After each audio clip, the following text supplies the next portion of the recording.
அமெரிக்காவில் car wash எப்படி பண்ணேன்னு இந்த வீடியோவில் நான் காட்டுறேன், வாங்க பார்க்கலாம். வழக்கம் போல் நம்ம கார் வாஷ்க்கு முன்னாடி நிறைய பிளான் அவைலபிளாக இருக்கும். அதுக்கு நமக்கு என்ன கார் வாஷ் வேணுமோ அதை நம்ம சூஸ் பண்ணிக்கணும். பேசிக் மினிமம் $10 $21 வரைக்கும் பிளான் இருக்குது.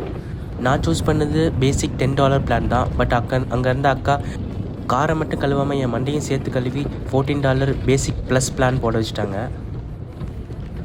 டிக்கெட் எடுத்து உள்ளே போயாச்சு. இப்போ போனவொடனே என்ன பண்ணணுன்னா, நம்ம வண்டியை நியூட்ரலில் போட்டு அதுக்கான பிளேஸ் இருக்கும், அந்த இடத்துல நம்ம நிறுத்திடணும். அது ஆட்டோமேட்டிக்காக அவங்க ஆப்ரேட் பண்ணுவாங்க. நம்ம கார் கொஞ்சம் கொஞ்சமாக மூவ் ஆகி ஒவ்வொரு இதாக உள்ளே போகும். ஃபஸ்ட்டு வாஷ் பண்ணும், அதுக்கடுத்து ட்ரை பண்ணும், அதுக்கடுத்து கடைசியாக வெளியே கொண்டு வந்து விட்டுரும். அடிஷ்னலாக ட்ரை கிளாத்தை வச்சு மேனுவலாகவும் ட்ரை பண்ணுவாங்க. இந்த கார் வாஷில் ஃப்ரீ வேக்யூம் இருக்குது. நம்ம வேக்யூம் நம்மளே யூஸ் பண்ணி நம்ம காரில் இருக்க அழுக்கெல்லாம் எடுத்து கிளியர் பண்ணிக்கலாம். ஸோ அதுக்காக தான் நான் இந்த கார் வாஷை சூஸ் பண்ணேன். சரி வாங்க பண்ணலாம். அப்புறம்